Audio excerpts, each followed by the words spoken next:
ஒரு அழகான கிராமத்து கோயில். அதிகாலை நேரத்துல யாருமே இல்லாத அந்த சன்னதியில ராஜேஷும் சுமதியும் ஒருத்தருக்கொருவர் மாலை மாத்திக்கிறாங்க. சுமதி, ஒரு சாதாரண விவசாயியான என்ன நம்பி நீ வந்திருக்க. என்கிட்ட பெரிய அந்தஸ்து இல்ல, ஆனா உன்னை மகாராணி மாதிரி வச்சுப்பேன். எனக்கு பணமும் அந்தஸ்தும் வேணாம் ராஜேஷ். உங்க நேர்மையும் உழைப்பும் தான் எனக்கு பெருசு. நம்ம கஷ்டப்பட்டாலும் ஒன்னா இருப்போம். அவங்க கிட்ட பெரிய கல்யாண விருந்து இல்ல, ஆனா ஒருத்தர் மேல ஒருத்தர் வச்சிருந்த அன்பு ரொம்ப பெருசு. சுமதி தன்னோட கையில இருந்த 2 வளையல மட்டும் கழட்டி தர்றா.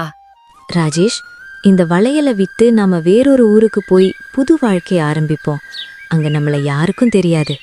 வேண்டா சுமதி, இது உன் அம்மா கொடுத்தது. இது நம்ம கிட்டேயே இருக்கட்டும். நான் கஷ்டப்பட்டு உழைச்சு உன்னை ராமநாதபுரத்துக்கு கூட்டிட்டு போறேன். ராஜேஷ் அந்த வளையல வாங்க மறுத்துட்டான். அவங்க 2 பேரும் வெறும் கையோட ஆனா நம்பிக்கையோட நடக்க ஆரம்பிச்சாங்க. சுமதி, அதோ தெரியுது பாரு, ராமநாதபுரம் எல்ல. அங்க போய் நாம ஒரு சின்ன வாடகை வீடை எடுத்து நம்ம வாழ்க்கைய தொடங்குவோம். அப்படி ஒரு பழைய ஓட்டு வீட்டுக்குள்ள அவங்க கால் எடுத்து வச்சாங்க. 2 பேருக்கும் கண்ணு நிறைய கனவு இருந்துச்சு, ஆனா கையில காசு மட்டும் இல்ல. சுமதி, நான் போய் ஊருக்குள்ள ஏதாவது வேலை கிடைக்குதான்னு பார்த்துட்டு வர்றேன். கண்டிப்பா ஏதாவது ஒன்று கிடைக்கும். அது வரைக்கும் நீ சமைக்க ஏதாவது ரெடி பண்ணு. ராஜேஷ் சந்தைக்கு போனாரு. வேலை தேடி டவுன் முழுக்க நடந்தாரு. ஆனா எந்த வேலைக்கும் தகுதியான ஆள் இல்லைன்னு சொல்லிட்டாங்க. அவர் மனசுல ஏதோ தப்பா நடக்கிறது போல தோணுச்சு. வழியில ராஜேஷோட பழைய நண்பன் சுரேஷை பார்க்கிறான். சுரேஷ் அங்கே ஒரு சைக்கிள் கடை வச்சிருக்கான். என்ன ராஜேஷ், ஊர் பக்கமே ஆளை காணோம். புது பொண்டாட்டியோட செட்டில் ஆயிட்டியா? அதெல்லாம் சரிதான் சுரேஷ், ஆனா கையில காசு இல்லாம கஷ்டப்படுறேன். ஏதாவது வேலை இருந்தா சொல்லு. கவலைப்படாத மச்சான், பஜார்ல ரவி அண்ணாச்சி ஒரு சிக்கன் பிரியாணி கடை வச்சிருக்காரு. அங்க ஆள் தேவைன்னு சொன்னாங்க, போய் கேளு. அங்க போய் பார்த்தா ஒரு சிக்கன் பிரியாணி கடை இருந்தது. அந்த பிரியாணி வாசனை சந்தை முழுக்க அப்படியே நிறைஞ்சிருந்தது. சரி, ஒரு வாட்டி இவர்கிட்ட கேட்டு பாப்போம். அவன் அந்த வண்டிக்கு பக்கத்துல போய் கேட்டான். அண்ணே, நான் இந்த ஊருக்கு புதுசு. உங்ககிட்ட ஏதாவது வேலை கிடைக்குமா? அந்த வண்டிக்காரரை எல்லாரும் ரவி அண்ணாச்சின்னு தான் கூப்பிடுவாங்க. அவர் சொன்னாரு, வேலை இருக்கு, ஆனா பாத்திரம் கழுவுற வேலை தான். ஒரு நாளைக்கு 100 ரூபாய் தருவேன், சரியா? ராஜேஷுக்கு வேற வழி தெரியல. சரிங்கண்ணே, செஞ்சிட்றேன். நாட்கள் ஓடிச்சு. ராஜேஷ் அமைதியா பாத்திரம் கழுவுவான். ரவி அண்ணாச்சி பிரியாணி வித்து காசு சம்பாதிப்பாரு. ஒரு நாள் ரவி அண்ணாச்சி சொன்னாரு, டேய் ராஜேஷ், இன்னைக்கு எனக்கு வெளியூர்ல ஒரு வேலை இருக்கு. இந்த வண்டியை நீயே பாத்துக்கோ, நான் சாயந்தரம் வந்துடுறேன். ரவி அண்ணாச்சி போன உடனே கஸ்டமர் கூட்டம் அள்ளுச்சு. ராஜேஷ் பதட்டத்தோட பிரியாணி பரிமாறிக்கிட்டு இருந்தான். சுரேஷ் அங்க வர்றான். மச்சான், எதுக்காக இங்க பாத்திரம் கழுவுற? நீயே தனியா ஒரு வண்டி போட வேண்டியது தானே? ஆனா சுரேஷ், வண்டி வைக்க காசு வேணுமே. என் பழைய சைக்கிள் தள்ளு வண்டியை தர்றேன், அது ரெடி பண்ணி கடை போடு. ஆனா எனக்கு பிரியாணி செய்ய தெரியாதே. கத்துக்கோ ராஜேஷ். இந்த ரவி அண்ணாச்சி ஒரு நாளைக்கு ஆயிரக்கணக்கான ரூபாய் சம்பாதிக்கிறாரு. உனக்கு வெறும் 100 ரூபாய் தான் தராரு. என் மனைவி ருக்மணி உனக்கு மசாலா அரைக்க உதவி செய்வா. இந்த வார்த்தை ராஜேஷ் மனசுல ஆழமா பதிஞ்சிடுச்சு. சாயந்தரம் ரவி அண்ணாச்சி வந்தாரு. சரி, இப்ப நீ போய் பாத்திரம் கழுவு, நான் பிரியாணி விக்கிறேன். ராஜேஷ் அமைதியா உட்கார்ந்தான். ஆனா அவன் மனசுக்குள்ள ஒரு நெருப்பு எரிய ஆரம்பிச்சது. அப்போ அங்க சுமதி வந்தா. ராஜேஷ் பாத்திரம் கழுவுறத பார்த்ததும் அவளுக்கு மனசு ரொம்ப கஷ்டமா போச்சு. ராஜேஷ், கிளம்புங்க. இன்னைக்கு நம்ம கல்யாண நாள் இல்லையா? ரவி அண்ணாச்சி கோவமா சொன்னாரு. ஏய் பொண்ணே, வாயை மூடிட்டு வீட்டுக்கு போ, அவனை வேலை செய்ய விடு. அண்ணாச்சி, கொஞ்சம் மரியாதையா பேசுங்க. இவ என் பொண்டாட்டி. பொண்டாட்டின்னா வீட்டுக்குள்ள வை, இல்லைன்னா நாளையில இருந்து இவளையும் கூட்டிட்டு வா. இவளுக்கும் ஒரு வேலை தர்றேன். ரொம்ப பேசாதீங்க அண்ணாச்சி, அப்புறம் நல்லா இருக்காது. நீ என்ன வேணா பண்ணிக்கோ, பாக்குறேன் உனக்கு இந்த ஊர்ல எவன் வேலை தர்றான்னு. 2 பேரும் பட்டினியா கடந்து சாவ போறீங்க. ராஜேஷ் அங்கிருந்து கோவமா கிளம்பினான். சொந்தமா வண்டி ஆரம்பிக்க முடிவு செஞ்சான். சுரேஷின் மனைவி ருக்மணி சுமதிக்கு சில மசாலா ரகசியங்களை சொல்லிக் கொடுத்தாங்க. சுமதி, மட்டன் ஈரல் ரொம்ப சத்தானது. அதை வச்சு பிரியாணி பண்ணுங்க, ருசி அள்ளும். இதோ இந்த மசாலாவை பயன்படுத்துங்க. அடுத்த நாள் காலையில ராஜேஷ் மட்டன் லிவர் பிரியாணி வண்டி ஆரம்பிக்கிறான். 20 ரூபாய்க்கு தர்றான். கூட்டம் அள்ளுது. அப்ப ரவி அண்ணாச்சி வண்டியை திறக்க போனாரு. வழியில பார்த்தா ஒரு இடத்துல செம கூட்டம். அட, என்ன இவ்வளோ கூட்டம்? கிட்ட போய் பார்த்தா அவருக்கு ஷாக். அங்கே ராஜேஷ் புதுசா ஒரு பிரியாணி வண்டி போட்டிருந்தான். ஜனங்க போட்டி போட்டுக்கிட்டு சாப்பிடுறாங்க.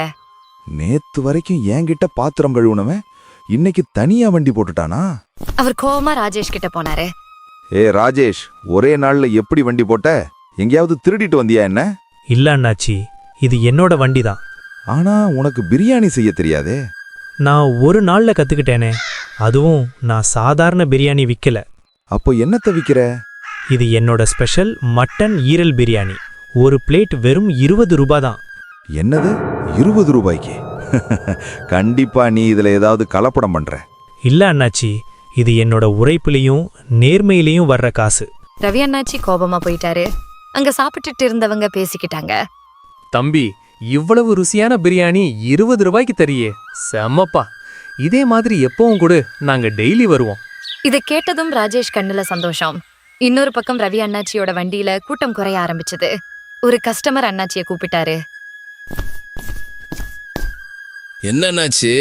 ராஜேஷ் 20 ரூபாய்க்கு மட்டன் பிரியாணி கொடுக்குறான், நீ என்னன்னா சிக்கன் பிரியாணி 100 ரூபாய்க்கு விற்கிற.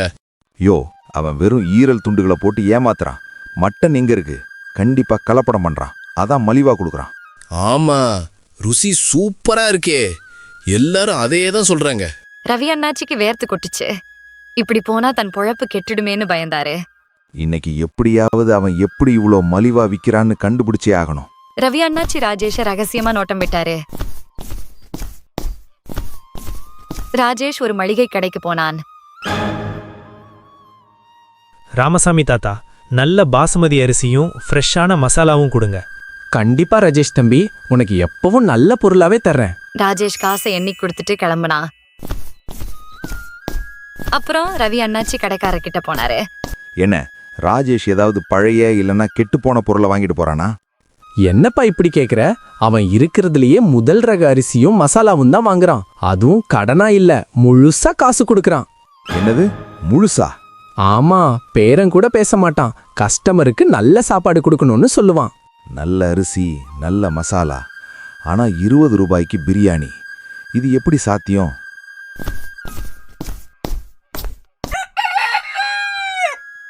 அடுத்த நாள் ரவி அண்ணாச்சி வண்டியில ஒரு கஸ்டமர் கூட வரல. அண்ணாச்சிக்கு கோவம் தலைக்கேறிடுச்சு. நேரா ராஜேஷ் வண்டிக்கு போனாரு. அங்க பெரிய கியூ நின்னுட்டு இருந்துச்சு. ஏய் ஜனங்களே, உங்களுக்கு அறிவு இருக்கா? 20 ரூபாய்க்கு இவ்வளோ நல்ல பிரியாணி எவன் கொடுப்பான்? இவன் ஏதோ தப்பு பண்றான். கூட்டம் ஒரு நிமிஷம் அமைதியாச்சு. ஒருத்தர் சொன்னாரு, தப்பு பண்ணியிருந்தா எங்களுக்கு உடம்பு முடியாம போயிருக்கோம். ஆனா அப்படி ஒன்றும் நடக்கலையே. உன் வண்டிக்கு ஆள் வரலன்னு இவன் மேல பழி போடுறியா? அண்ணாச்சி, உண்மை என்னைக்கும் மறையாது. உங்களுக்கு சந்தேகம்னா நீங்களே சாப்பிட்டு பாருங்க. எனக்கு உன் கலப்பட பிரியாணி வேண்டாண்டா. ரவி அண்ணாச்சி அங்கிருந்து போயிட்டாரு. ஆனா அன்னைக்கு நைட்டு ராஜேஷ் வீட்டுக்கு ரகசியமா போனாரு. ஜன்னல் வழியா எட்டி பார்த்தாரு. உள்ள ராஜேஷும் சுமதியும் பேசிக்கிட்டே இருந்தாங்க. சுமதி, இன்னைக்கும் நம்ம ஈரல் பிரியாணி எல்லாருக்கும் ரொம்ப பிடிச்சிருக்கு. ஆனா இவ்வளவு கஷ்டப்பட்டு சமைச்சு வெறும் 20 ரூபாய்க்கு விக்கிறோமே, இது எவ்வளோ நாளைக்கு முடியும்? நம்ம கிட்ட அந்த விஷயம் இருக்கிற வரைக்கும் மலிவாவே விக்கலாம். அப்புறமா விலை ஏத்துறத பத்தி யோசிப்போம். ரவி அண்ணாச்சிக்கு தூக்கி வாரி போட்டுச்சு. அந்த விஷயம்? அப்படி என்ன ரகசியம் வச்சிருக்கானுங்க அப்படின்னு அண்ணாச்சி கவனமா கவனிச்சாரு. ராஜேஷ் பாசுமதி அரிசியை தண்ணியில ஊற வச்சாரு. பாரு சுமதி, அரிசி நல்லா ஊறணும், அப்போதான் பிரியாணி பூ போல வரும். அப்புறம் ராஜேஷ் மட்டன் லிவரை சின்ன சின்ன துண்டுகளா வெட்டி நல்லா கழுவுனாரு. சுமதி மசாலா கிண்ணத்தை எடுத்து அதுல மசாலா போட ஆரம்பிச்சா. கொஞ்சம் கரம் மசாலா, கொஞ்சம் மிளகாய்த்தூள், அப்புறம் இது நம்ம கை மசாலா. இதுதான் நம்ம பிரியாணிக்கு ருசியே.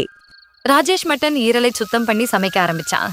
மசாலா வாசம் அப்படியே ஊரையே தூக்குச்சு. ரவி அண்ணாச்சி தனக்குள்ள சொன்னாரு, ஆமா, வாசம் நிஜமாவே சூப்பரா தான் இருக்கு.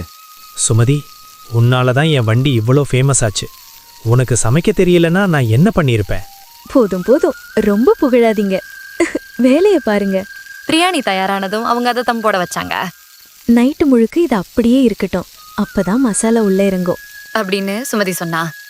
ஆனா ரவி அண்ணாச்சிக்கு அந்த ரகசியம் என்னன்னு புரியல. இது சாதாரணமா சமைக்கிற முறை மாதிரி தான் இருக்கு. ஆனா அந்த 20 ரூபாய் மர்மம் மட்டும் தெரியலையே. அடுத்த நாள் ராஜேஷ் வண்டியில கூட்டம் அள்ளுச்சு. ரவி அண்ணாச்சி நேரா ஊர் பஞ்சாயத்து தலைவர் பெரியசாமி கிட்ட போனாரு. கொஞ்ச நேரத்துல தலைவரும் ஊர் ஜனங்களும் அங்க வந்தாங்க. ராஜேஷ், எனக்கு ஒரு புகார் வந்திருக்கு. நீ மலிவான கெட்டுப்போன பொருட்களை வச்சு ஜனங்களுக்கு பிரியாணி போடுறதா சொல்றாங்க. இல்ல ஐயா, நான் மலிவா விக்கலாம், ஆனா கலப்படம் பண்ணவே மாட்டேன். நான் எப்பவும் நல்ல பொருளை தான் வாங்குறேன். அப்படின்னா உனக்கு இதுல என்ன லாபம்? குடும்பத்தை எப்படி நடத்துற? உண்மையைச் சொல்லு. ராஜேஷ் அமைதியா இருந்தான். ரவி அண்ணாச்சி உடனே கத்துனாரு. பாத்தீங்களா தலைவரே, அவன்கிட்ட பதில் இல்ல. இவன் தப்பு பண்றது உண்மைதான். ராஜேஷ், நீ உண்மையைச் சொல்ற வரைக்கும் வண்டியை திறக்க கூடாது. இப்போதே மூடு. ராஜேஷ் கடைய மூடிட்டு கவலையோட வீட்டுக்கு வந்தான். என்னாச்சுங்க? ஏன் ஒரு மாதிரி இருக்கீங்க? சுமதி, எல்லா உண்மையும் ஊர் ஜனங்களுக்கு சொல்ல வேண்டிய நேரம் வந்துடுச்சுன்னு நினைக்கிறேன். இல்லனா நம்மள வேலை செய்ய விட மாட்டாங்க. உண்மை நம்ம பக்கம் இருக்கிறப்போ பயம் எதுக்கு? வாங்க, நானும் வரேன். 2 பேரும் பஞ்சாயத்து தலைவர் பெரியசாமி கிட்ட போனாங்க. ஐயா, நான் சொல்றது 100% உண்மை, நம்புங்க. சொல்லு ராஜேஷ், என்ன உன் பிரியாணி ரகசியம்? ஐயா, நாங்க இந்த ராமநாதபுரம் ஊருக்கு புதுசா வந்தப்போ எங்க கிட்ட ஒண்ணுமே இல்ல. நாங்க தங்கியிருந்த வாடகை ரூம்ல ஒரு பழைய மண்சட்டி இருந்துச்சு. அதுல கொஞ்சம் காசு இருந்துச்சு. நாங்க அந்த காசை வீட்டு ஓனர்கிட்ட கொடுக்க போனோம். ஆனா அவரு, இது என்னோடது இல்ல, முன்னாடி இங்க ஒரு சாமியார் இருந்தாரு, அவரோட தான் இருக்கும்னு சொன்னாரு. நாங்க அந்த பணத்தை கோயில்ல கொடுத்துட்டோம்.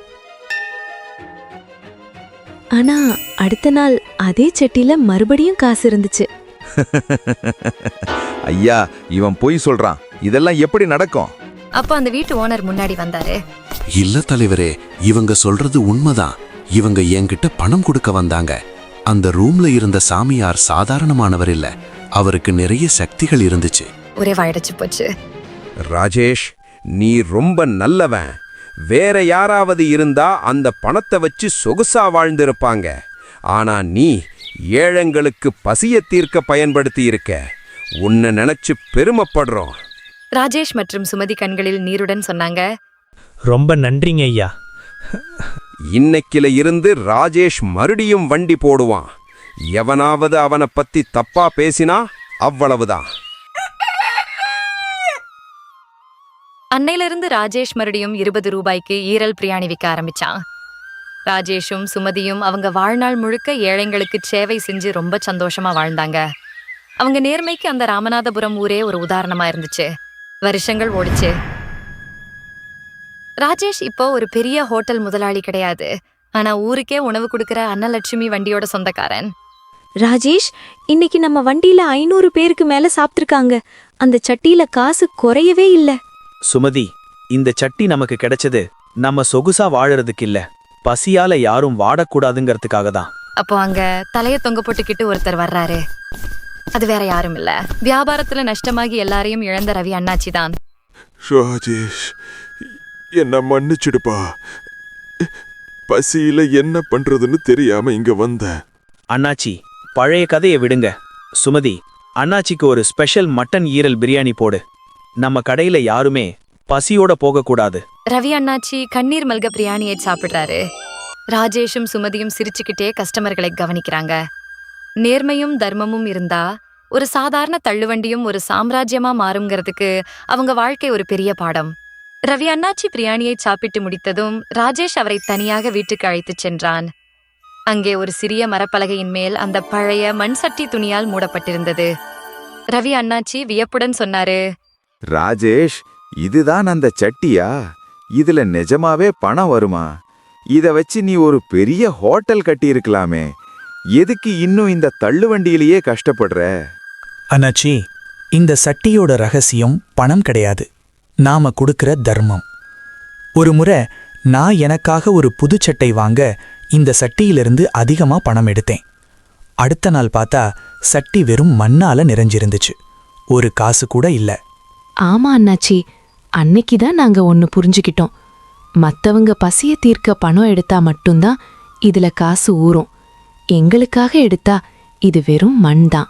இதை கேட்ட ரவி அண்ணாச்சிக்கு தூக்கி வாரி போட்டது. பேராசையால் தான் எதையெல்லாம் இழந்தோம் என்பதை அவர் உணர்ந்தார். ரவி அண்ணாச்சி கண்ணீருடன் சொன்னாரு. இவ்வளவு நாள் உன் மேல பொறாமப்பட்டு தப்பு பண்ணிட்டே ராஜேஷ். என்னை உன் கடையில ஒரு வேலையாளாவது சேர்த்துக்கோ. பாத்திரம் கழுவுனாலும் சரி, ஆனா நிம்மதியா உழைச்சி வாழணும்.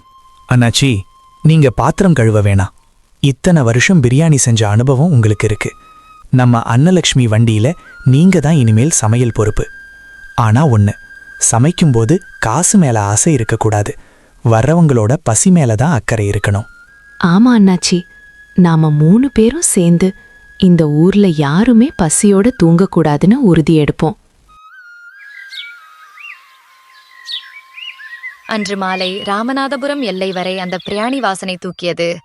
ராஜேஷ் கல்லாவிலும் ரவி அண்ணாச்சி அடுப்படியிலும் சுமதி பரிமாறுவதிலும் மும்முரமாக இருந்தார்கள். அன்று அந்த மந்திரச் சட்டியிலிருந்து வந்த காசு முன்பை விட அதிகமாக இருந்தது. ராஜேஷ் சிரித்துக்கொண்டே சொன்னான், பாத்தியா சுமதி, இன்னைக்கு சட்டியில காசு அள்ளுது. உழைப்பும் தர்மமும் சேரும்போது அந்த கடவுளே நமக்கு துணையா இருப்பார் ராஜேஷ். ரவி அண்ணாச்சி சமைக்க ஆரம்பிக்க அந்த வழியே போன கஸ்டமர்கள் எல்லாம் ஆச்சரியமா பார்த்தாங்க. பகை மறந்து பழைய எதிரியே இப்போ நண்பனா மாறி சமைக்கிறதை பார்த்து அந்த ஊரே நெகிழ்ந்து போச்சு. நேர்மையும் பிறருக்கு உதவும் குணமும் இருந்தால் ஒரு சிறிய மண் சட்டி கூட அள்ள குறையாத அட்சய பாத்திரமாக மாறும். ராஜேஷ் சுமதி வாழ்க்கை இன்று பலருக்கும் ஒரு பாடமாய் அந்த ஊரில் பேசப்படுகிறது. இந்த கதை உங்களுக்கு பிடிச்சிருந்தா ஹைப் பட்டன் கிளிக் பண்ணிட்டு லைக் பண்ணுங்க, ஷேர் பண்ணுங்க, சப்ஸ்கிரைப் பண்ண மறக்காதீங்க.